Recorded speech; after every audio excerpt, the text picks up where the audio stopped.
Buenos días, tardes o noches, ingeniero. En este video se va a mostrar las unidades 3 y 4 correspondientes al fin de ciclo de este semestre de la materia de distribución eléctrica. Mi nombre es Sánchez Papanta Eric Sebastián. En las siguientes diapositivas se van a mostrar las unidades correspondientes a la unidad 3 y a la unidad 4. A la unidad 3 corresponde a las líneas de distribución aérea y la unidad 4 corresponde a las líneas de distribución subterránea. En la unidad, primero vamos a hablar de la unidad 3. La unidad 3. El objetivo de la unidad 3 es analizar y diseñar líneas de distribución aérea. Como, como definición tenemos que las líneas de distribución aérea son una infraestructura usada en la transmisión y la distribución de energía eléctrica para el transporte de este tipo de energía a grandes distancias, puesto que la mayoría de los aislamientos es proporcionado por el aire. Las líneas aéreas de alta tensión generalmente son el método más utilizado por ser económicamente más baratos. El objetivo principal de este diseño de líneas eléctricas aéreas es mantener la separación adecuada entre los conductores energizados desde el suelo.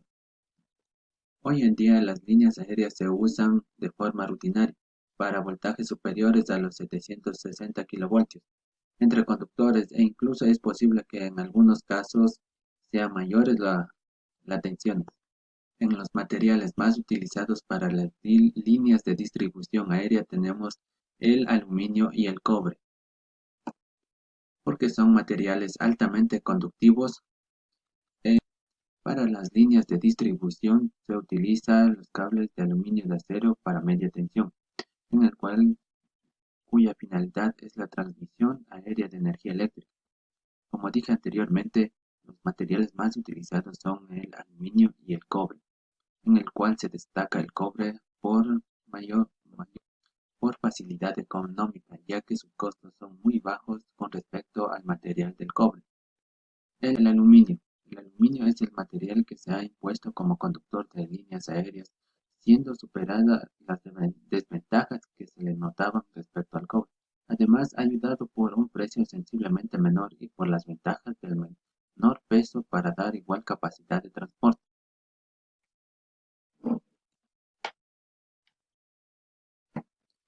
Para los diferentes tipos de conductores de aluminio tenemos los cables homogéneos de aluminio puro, cables homogéneos de aleación de aluminio, cables mixtos de aluminio acero, cables mixtos aleación de aluminio acero, cables de aleación con neutro portante.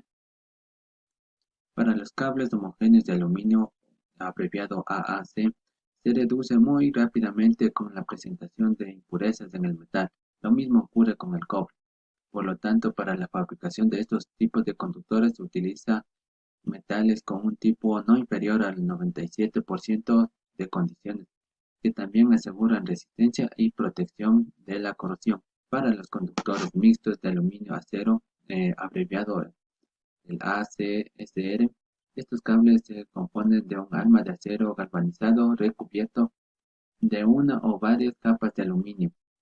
También se realizan conductores mixtos de aleación de aluminio. Lógicamente tienen características mecánicas superiores y se utilizan para varios fines y se utilizan para zonas muy grandes o para zonas muy montañosas con importantes sobrecargas. En la siguiente tabla podemos observar los diferentes cables ACCR con diferentes especificaciones dependiendo de dónde o a qué zona se va a dirigir dicho cable. Cálculo eléctrico de los conductores de una línea de energía eléctrica. Su cálculo se realiza de forma diferente dependiendo de cuáles son las condiciones de operaciones conocidas. Generalmente, las condiciones de la tensión en uno de sus extremos y la demanda de potencia en el extremo receptor, pero no es el único caso. Tenemos diferentes casos que se representan en la siguiente. Caso 1. Conocidas las condiciones de funcionamiento en la línea final. Tenemos la potencia 2, voltaje 2 y los otros valores. Si conocemos los valores de la magnitud y al final de la línea, el cálculo es inmediato a partir de cualquier método posible. Conocidos P2, V2 y Q2, es decir, la potencia activa, la potencia reactiva y el voltaje 2. Es fácil calcular las otras magnitudes que nos faltan para tener completamente definido en el punto de la línea. En la siguiente gráfica podemos observar que tenemos potencia aparente, potencia activa y la potencia reactiva. Y también tenemos el desfase o el factor de potencia. Las expresiones totales de las potencias al final de la línea son: potencia 2 es igual a voltaje 2 por la intensidad 2 por la raíz de 3 por coseno de.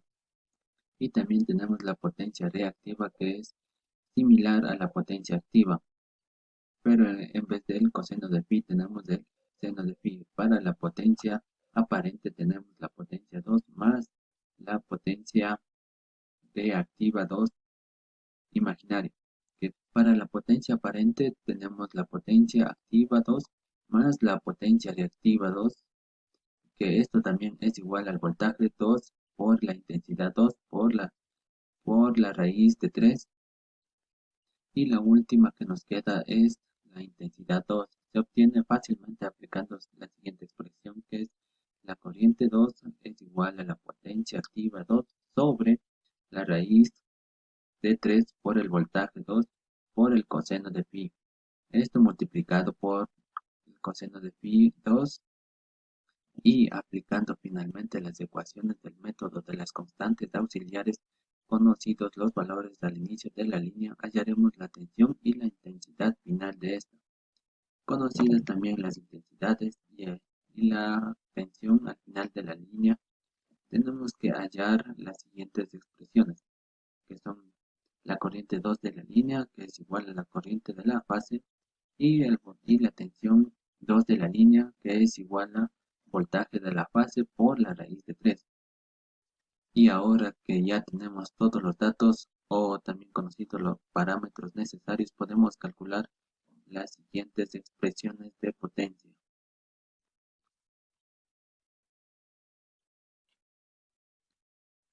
Los aisladores. Los aisladores se fabrican de material altamente aislante, pero aún así con condiciones atmosféricas.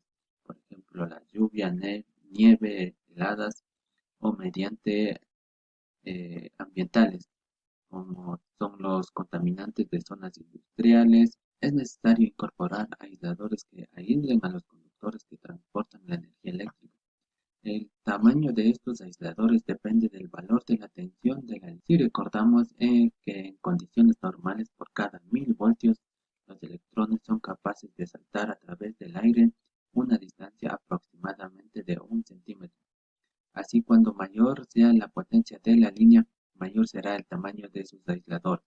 Los aisladores se fabrican de materiales aislantes, pero aún así con condiciones atmosféricas o medioambientales, algunos electrones son capaces de desplazarse por la superficie del aislante hasta alcanzar la torre metálica, desde la cual llegará a la Tierra.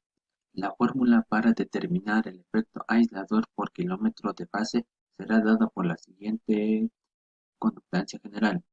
El efecto aislador fase kilómetro es igual a la potencia fase kilómetro en kilowatts sobre el voltaje fase elevado al cuadrado por 10 a la menos 3 Siemens sobre kilómetro fase.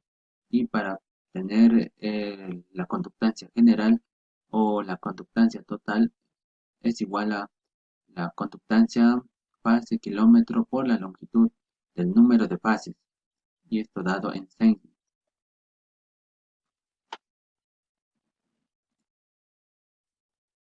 En los aisladores también se presenta el efecto corona, que consiste en que algunos electrones adquieren la suficiente energía para abandonar el conductor por donde circulan, siendo capaces de saltar hacia el aire circundante, que teóricamente no es conductor. Esto provoca que se fundan en un haz de. Todo ocurre como si el aire se volviera conductor, que unido o. Para las pérdidas de efecto corona tenemos la potencia de pérdida por fase y por kilómetro, la potencia total, que es la potencia perdida por fase por kilómetro, por el número de fases y por la longitud. Para las pérdidas debido a la conductancia tenemos la siguiente expresión, que es la conductancia general